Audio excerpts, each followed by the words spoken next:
사람들은 완전히 태어나기 전에 죽는다. 진정한 나를 알지 못하고 그렇게 겨우 살아가다가 나 자신이 무엇인가를 깨닫게 되면, 그때가 되면 사람들은 죽음을 맞이한다라는 사실입니다. 사람은 죽음을 앞에 두고 참으로 진실해지는 것 같습니다. 왜 진작 저런 고백이 없었을까? 왜 진작 저런 대화가 없었을까? 생각해 볼 때가 참 많이 있습니다. 사람이 그 직면한 죽음 앞에서 진실해지니 진실을 찾는 대가가 너무 크다 말할 수 있겠습니다. 여러분, 살아가기가 참 바쁘시죠. 그것이 우리의 삶이라고 늘 표현합니다. 마음이 없어서가 아닙니다. 마음은 있습니다. 그런데 안 되는 것입니다. 그러다가 철이 들고 내가 나를 알아갈 때쯤 되면 소중한 사람은 내 주위에 없고 사랑해야 할 그 대상은 저만큼 멀리 가 있는 것이 우리 삶의 모습입니다. 그런 다음에서야 우리가 비로소 깨닫게 되는 한 가지는, 나는 아무것도 아니구나, 내가 내 마음대로 할 수 있는 것이 아무것도 없구나, 그렇게 자신의 연약함을 깨닫게 되는 것입니다. 그렇습니다. 우리는 사실 얼마나 연약한 존재인지 모릅니다. 나름 건강관리도 열심히 하고 또 지식과 명예를 얻는데 참 많은 시간과 물질을 투자하기도 합니다. 하지만 죽음 앞에 그 모든 것이 다 허무할 수밖에 없음을 우리는 인정할 수밖에 없습니다. 흙으로 왔다가 한 줌 흙으로 돌아가는 우리의 삶입니다. 그래서 오늘 성경은 우리 인간을 단 한마디로 이렇게 정의하고 있습니다. 본문 7절을 보시면 우리를 무엇이라고 정의하고 있습니까? 바로 질그릇이다라고 이야기합니다. 우리는 질그릇, 진흙으로 만든 그릇입니다. 그릇은 그릇인데 가장 깨어지기 쉬운 그릇, 또 가장 부서지기 쉬운 그릇입니다. 흘러가는, 그렇게 그냥 지나가는 그 말에도 상처받기 쉬운 그릇이고, 질병에 무너지기 쉬운 그릇이며, 또 사고와 재난을 만날 때 온갖 수단과 방법을 다 동원해 보지만 그냥 무너져 버리는 그릇, 질그릇과 같은 존재입니다. 여러분은 여러분이 그러한 존재라는 것을 인정하며 살아가고 계십니까? 많은 사람들은 이 같은 자기 존재 인정하는 것을 사실 좋아하지 않습니다. 심지어 거절하는 경우도 있습니다. 왜 내 인생이 질그릇 같은 존재냐? 내 인생은 무쇠보다도 강하고 금그릇보다도 더 귀한 삶이다라고 이야기합니다. 그런데 바로 이와 같은 연약함을 발견하고 인정할 때 인간은 비로소 인간이 되어가는 것입니다. 우리 인간의 문제는 항상 어디에 있습니까? 스스로 강하다고 생각하는 데 문제가 있습니다. 스스로 대단하다고 생각하는데 그 문제가 있습니다. 깊이 생각해 보면 인간의 문제는 연약함에 있지 않습니다. 연약함을 인정하지 않고 나 스스로가 나는 항상 강한 사람이다라고 착각하며 살아가는 거기에 있습니다. 그래서 유명한 영성가 니느웨의 이삭은 다음과 같이 이야기했습니다. 자기 죄를 아는 사람은 죽은 자를 일으키는 사람보다 더 위대하다. 자기 죄를 위해 한 시간을 진실로 울부짖는 사람은 온 세상을 가르치는 사람보다 더 위대하다. 자기 약함을 아는 사람은 천사를 볼 수 있는 자보다 더 위대하다. 여러분의 이 말에 얼마나 공감을 하십니까? 자신의 죄를 아는 사람은 하나님의 용서를 사모합니다. 자신의 한계를 아는 사람은 하나님의 은혜를 사모합니다. 자신의 약함을 아는 사람은 하나님의 강함을 사모합니다. 자신의 어리석음을 아는 사람은 하나님의 지혜를 구합니다. 하나님 앞에 귀하게 쓰임을 받은 사람들의 공통적인 특징은 그들이 모두가 자신의 약함을 발견하였을 때 하나님 앞에 그때서야 위대한 일꾼으로 쓰임 받을 수 있었다라는 사실입니다. 우리가 잘 아는 선지자 이사야, 그는 늘 화로다 나로 망하게 되었도다라고 자기 자신에 대한 모습을 깨닫게 되었을 때 소명을 받아 위대한 선지자가 되었습니다. 다윗은 나는 벌레요 백성의 조롱거리입니다라고 자신을 깨달았을 때 하나님은 그를 위대한 왕 다윗으로 축복해 주셨습니다. 야복 강가의 야곱은 자신을 속이는 자, 그 이름대로 야곱이라고 깨달았을 때 이스라엘로 바뀌어지는 축복을 얻게 되었습니다. 베드로는 주님 나는 죄인입니다라고 자신의 죄인됨을 깨달았을 때 사람 낚는 어부가 되라 예수님의 사명을 받았습니다. 오늘 본문을 기록한 사도 바울도 자신의 모습을 깨달았을 때 그는 우리가 인정하는 위대한 사도가 되어 있었습니다. 바울이 깨달은 것이 무엇입니까? 오늘 그가 고백한 대로 자기 자신은 질그릇이라는 사실입니다. 그래서 너무 약합니다. 깨지기가 쉽습니다.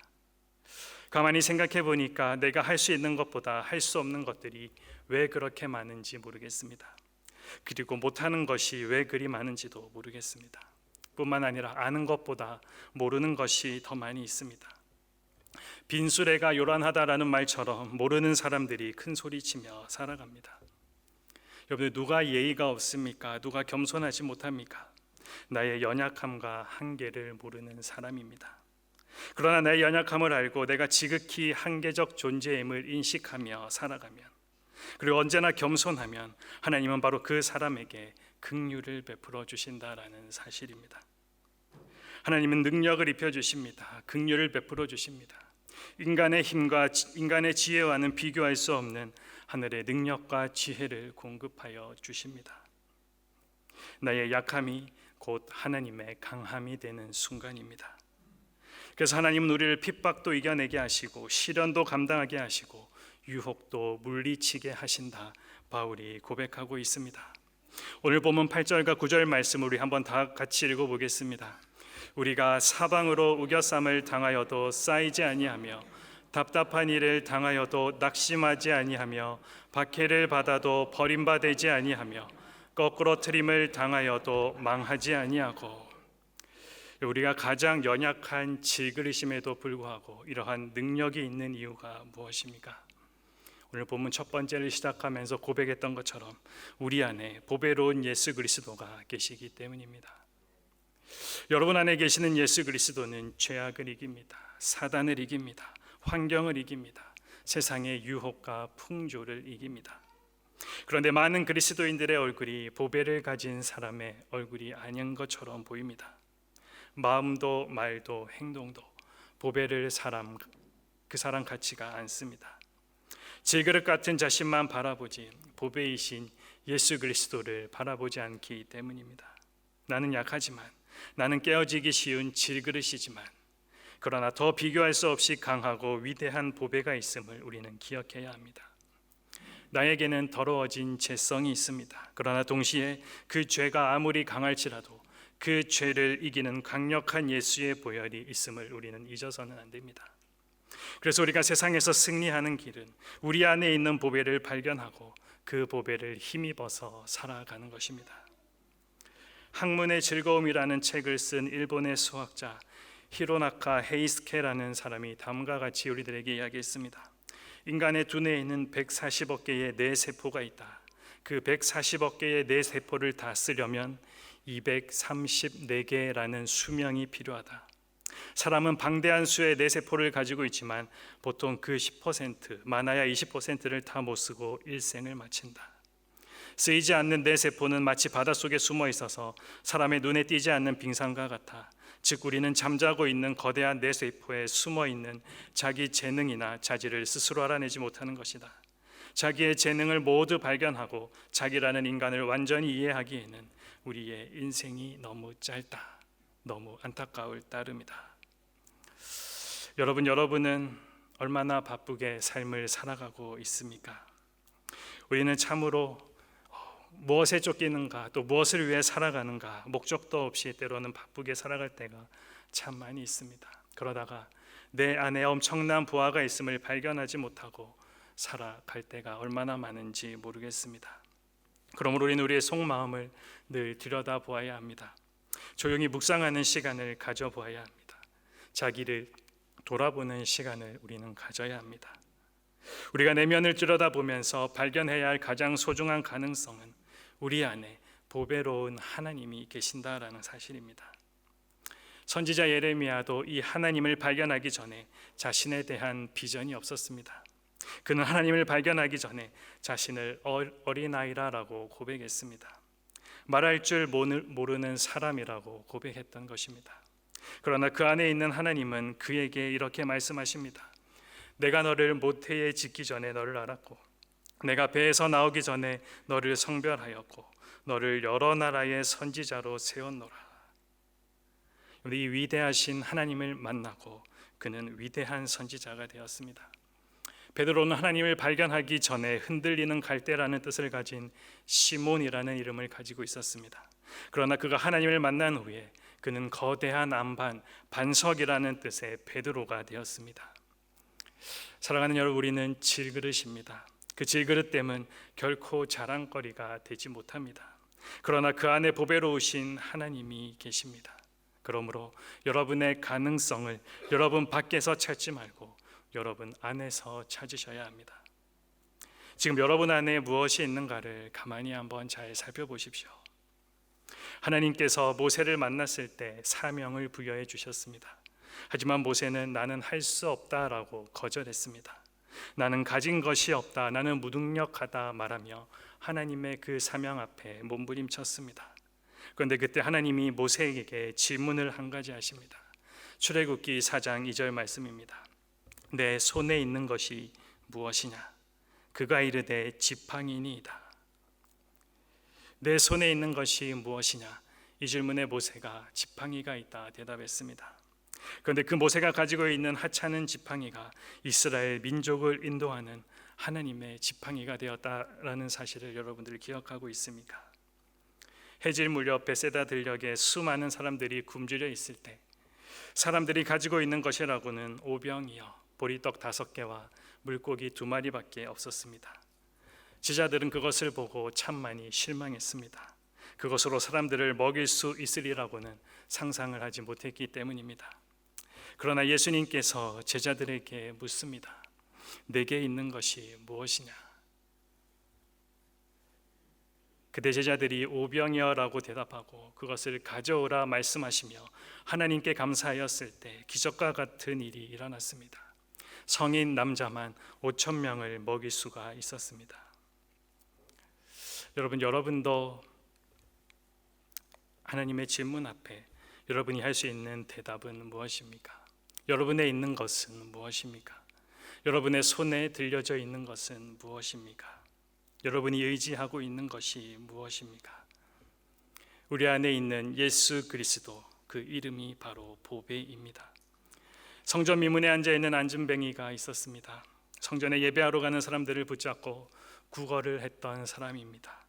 그 구걸하는 안전뱅이를 보는 순간 베드로가 흥분했습니다. 그리고 큰 소리로 외쳤습니다. 사도행전 3장 6절입니다. 베드로가 이르되 은과 금은 내게 없거니와 내게 있는 이것을 내게 주노니 나사렛 예수 그리스도의 이름으로 일어나 걸으라 하고. 너무나도 단순해 보이는 이 말을 듣고 그 다음 무슨 일이 일어났을까요? 우리 7절과 8절 말씀을 함께 읽어보겠습니다. 오른손을 잡아 일으키니 발과 발목이 곧 힘을 얻고 뛰어서서 걸으며 그들과 함께 성전으로 들어가면서 걷기도 하고 뛰기도 하며 하나님을 찬송하니. 기적이 일어난 것입니다. 안진뱅이가 일어났습니다. 안진뱅이가 걸었습니다. 걸었을 뿐만 아니라 뛰며 하나님을 찬양합니다. 베드로에게는 은과 금은 없었지만 그가 가지고 있는 그것을 주었을 때 가능했습니다. 그것이 무엇입니까? 바로 예수 그리스도의 이름이었습니다. 여러분, 우리 안에 가장 확실하고 가장 절대적이고 가장 가치 있는 보배가 분명히 있습니다. 그것이 무엇입니까? 예수 그리스도의 이름입니다. 예수님의 이름은 능력이 있습니다. 우리는 예수님의 이름으로 구원을 받습니다. 예수님의 이름으로 귀신이 떠나갑니다. 예수님의 이름으로 병에서 우리는 고침을 받습니다. 예수님의 이름으로 지혜와 총명의 신이요 모략과 지식의 신이요 지식과 여호와를 경외하는 성령께서 우리에게 임하십니다. 다윗이 골리앗을 물리칠 때 어린 소년 다윗이 3m 가량 넘는 장수를 물리친 것도 그의 지혜와 힘과 무기가 아니라 만군의 여호와의 이름이었다라는 사실을 우리는 기억합니다. 사무엘상 17장 45절 말씀입니다. 다윗이 블레셋 사람에게 이르되 너는 칼과 창과 단창으로 내게 나아오거니와 나는 만군의 여호와의 이름 곧 내가 모욕하는 이스라엘 군대의 하나님의 이름으로 내게 나아가노라. 이렇게 힘있는 신앙 고백으로 응수했던 그 물맷돌이 골리앗의 이마에 박혀 골리앗을 쓰러뜨리고 이스라엘을 승리하는데 그 승리를 가져다 주었습니다. 오늘날 우리 신앙의 문제가 무엇입니까? 우리의 문제는 우리가 질그릇 같은 존재이다라는 것이 아니라 우리 안에 보배이신 주 예수님께서 임하셨다라는 사실을 잊기 때문입니다. 우리가 말은 아니라고 하지만 나의 이름, 나의 재능, 나의 실력으로 모든 것을 하려는 데에 사실은 그 모든 실패가 있지 않습니까? 심지어 신앙생활도 교회 봉사도 영적인 것도 그렇게 하며 우리는 살아가고 있지 않습니까? 다시금 우리는 이 말씀 앞에 본질을 회복하여야 합니다. 삶의 문제가 생겼을 때마다 담대하게 만군의 여호와의 이름에 대한 신앙을 회복함으로 하나님의 능력을 체험하여야 합니다. 우리를 향한 세상의 거친 도전에 만군의 여호와의 이름으로 우리는 대항할 수 있어야 합니다. 우리가 아무리 환난과 핍박을 당할지라도 주님은 우리를 그냥 내버려 두지 않으시는 분이십니다. 포기하지 않는 분이십니다. 우리는 비록 연약한 질그릇과 같은 존재이지만 그리스도를 모시고 살아갈 때 내 안에 계신 그리스도의 능력으로 말미암아 우리는 새로운 존재로 살아가게 되는 것입니다. 우리 오늘 본문 7절과 10절 말씀을 다시 한번 읽어보겠습니다. 우리가 이 보배를 질그릇에 가졌으니 이는 심히 큰 능력은 하나님께 있고 우리에게 있지 아니함을 알게 하려 함이라. 그리고 10절 말씀입니다.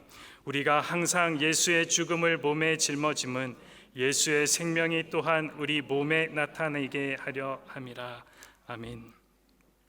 일본의 여성 작가 미우라 아이코라는 작가가 있습니다.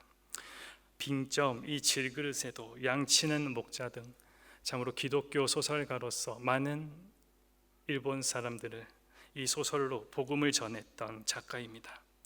하지만 그녀는 거의 평생 동안 병을 앓으면서 살았던 사람입니다.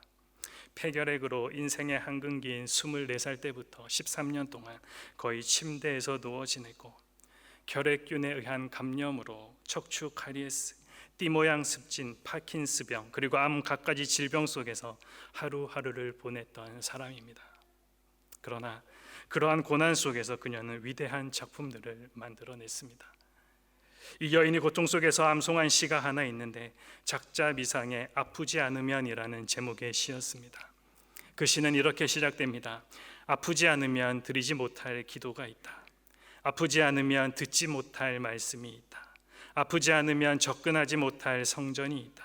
아프지 않으면 우러러보지 못할 거룩한 얼굴이 있다. 아프지 않으면 나는 인간일 수 없다. 근데 연약함이 있기 때문에 기도가 있었고 노래가 있었고 신앙이 있었다라는 그녀의 고백이 담긴 시입니다. 사실 아야코는 말할 수 없는 아픔 속에서 영광스러운 작품들이 나왔습니다. 그 작품을 통해서 수많은 사람들이 창조주 하나님을 만나고 새로운 인생을 살기 시작했습니다. 하지만 야야코 여사가 누워있는 병실에는 다른 환자들도 참 많이 있었다고 합니다. 그런데 여사는 아픔 속에서도 이런 생각을 했습니다. 어떻게 하면 내가 저 사람들에게 예수 그리스도를 드러낼 수 있을까? 그녀는 기도하는 가운데 비록 내 몸이 아프지만 다른 사람들에게 항상 기쁨을 보여줘야 되겠다 결심했습니다. 비록 겉모습은 초라한 질그릇이지만 그 안에 보배로우신 그리스도가 있음을 그녀도 깨달았기 때문입니다. 그때부터 그녀는 병실에 누워있는 동안 원망하는 말을 하지 않았다라고 합니다. 간호사가 오면 부드럽게 웃었고 옆에 있는 모든 사람들을 위로해 주기까지 했습니다. 여러분, 이것이 얼마나 이 질그릇 속에 피어난 아름다운 꽃의 모습입니까? 정말로 사랑하는 여러분, 우리는 질그릇같이 약하고 천하기 그지없는 존재입니다. 그러나 우리에게는 세상 사람들이 갖지 못한 보배가 있습니다. 하나님께서 우리에게 맡기신 귀한 직분이 있고 복음이 있고 믿음이 있습니다. 그리고 예수 그리스도가 있습니다. 그렇기 때문에 우리는 귀한 존재입니다. 우리 자체가 귀해서가 아니라 우리가 가진 것이 귀해서 우리 또한 함께 귀해지는 것입니다. 주님은 우리를 금강석이 되라 말씀하지 않으셨습니다. 오직 그리스도를 담은 질그릇이 되라 말씀하십니다. 주님은 질그릇을 보배로 만드시겠다고 하지도 않으셨습니다. 그저 질그릇 안에 보배로 임하셨습니다. 보배이신 주 예수님께서 질그릇 같은 우리를 마다하지 않으시고 우리 안에 임하여 주셨다라는 사실입니다. 근데 이것이 얼마나 큰 은혜인지 모릅니다. 그렇기 때문에 우리는 그저 우리에게 주어진 삶들을 질그릇으로 살아내는 것입니다. 자신이 보배로 변화되지 않는다고, 자신이 무언가 좋은 그릇으로 되지 않는다고 탄식하고 좌절하지 말고, 오직 이 질그릇 같은 내 삶 가운데 우리 안에 보배이신 주 예수님을 바라보는 삶을 우리는 살아야 하는 것입니다. 보배이신 주님을 바라보면 좌절하고 절망할 상황 속에서도 우리 영은 기쁘고 감사하고 희망이 넘치게 됩니다. 우리는 질그릇입니다.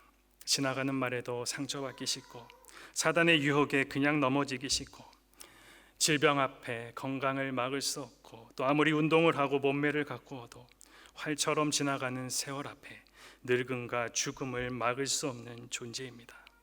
그러나 우리가 잊지 말아야 하는 사실이 하나 있습니다. 우리의 약함 속에 강하신 주님이 계시다라는 사실입니다. 세상과 죄악과 사단 귀신을 이기는 예수 그리스도의 이름이 우리와 함께 있습니다. 예수 그리스도는 하늘의 지혜와 하늘의 능력입니다. 하나님을 의지하면 강해집니다. 그 힘은 내게서 나는 것이 아니라 하나님으로부터 오는 것입니다. 그렇게 오늘 본문 7절 말씀처럼 심히 큰 능력은 하나님께 있고 우리에게 있지 않습니다. 우리가 어떤 상황 속에서도 하나님을 의지하면 우리는 강해집니다. 그리고 그럴 때 저와 여러분의 삶이 오늘 10절 말씀과 같이 될 것입니다. 우리 다 같이 한번 읽어보겠습니다. 근심하는 자 같으나 항상 기뻐하고, 가난한 자 같으나 많은 사람을 부유하게 하고, 아무것도 없는 자 같으나 모든 것을 가진 자로다. 아멘. 예수님은 우리를 위해 모든 것이 되어 주셨습니다. 채찍에 맞으심으로 우리의 연약함을 대신하셨고, 가시 면류관을 쓰심으로 우리의 저주를 대신하셨습니다. 십자가에 죽으시고 부활하심으로 우리를 죄와 사망의 정말로 그 헤어날 수 없는 저주에서 우리를 구원해 주셨습니다.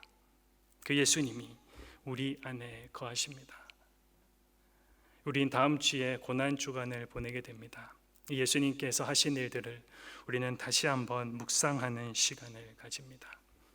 하지만 우리가 기억해야 할 것은 예수님께서 친히 이 질그릇과 같은 존재로 이 땅에 오셔서 보여주셨던 삶의 모습입니다.